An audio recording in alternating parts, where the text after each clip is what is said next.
প্রথম আলোর অডিও সংবাদে স্বাগত। রোহান আদনান জানিয়ে দিচ্ছি দিনের প্রধান খবরগুলো।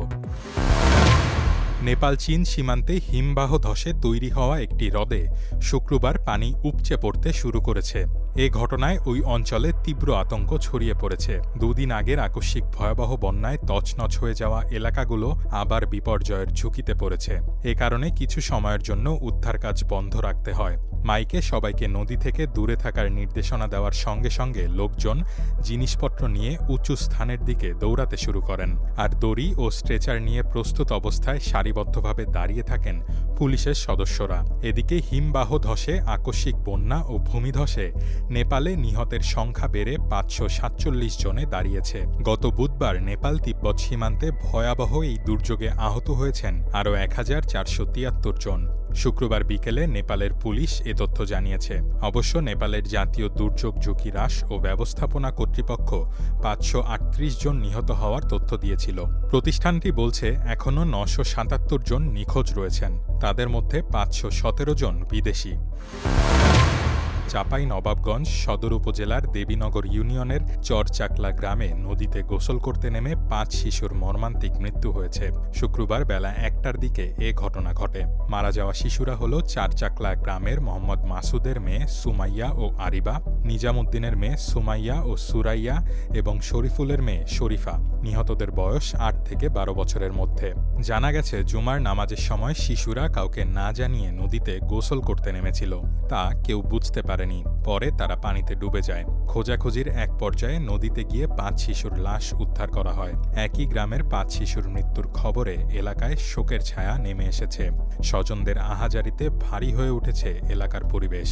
চাঁপাইনবাবগঞ্জ সদর থানার ভারপ্রাপ্ত কর্মকর্তা একরামুল হোসাইন জানান, ৫ মেয়ে শিশুর মৃত্যুর খবর নিশ্চিত হয়েছি, তবে তাদের বিস্তারিত পরিচয় পাইনি।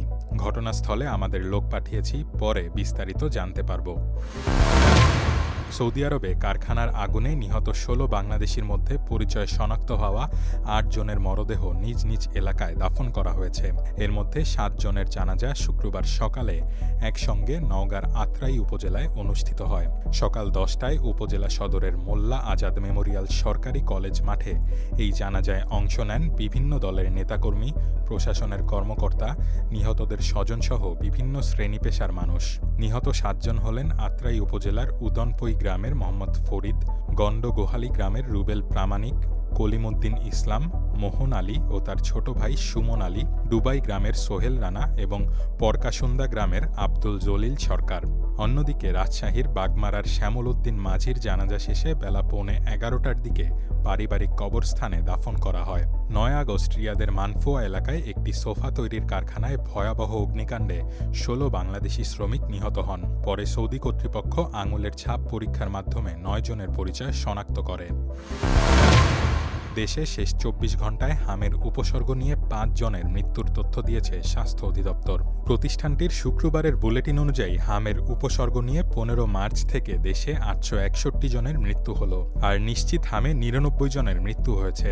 স্বাস্থ্য অধিদপ্তর বলেছে, বৃহস্পতিবার সকাল ৮টা থেকে ২৪ ঘণ্টায় দেশে ৭০ জনের শরীরে হাম শনাক্ত হয়েছে।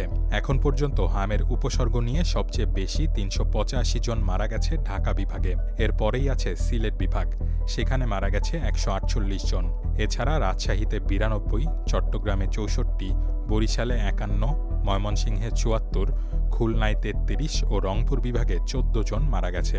স্বাস্থ্য অধিদপ্তর বলেছে, গেল ২৪ ঘণ্টায় ১,১০০ জন হামের উপসর্গ নিয়ে দেশের বিভিন্ন হাসপাতালে এসেছে। তাদের মধ্যে ভর্তি হয়েছে ১,০৩৬ জন। এই ছিল এখনকার মতো।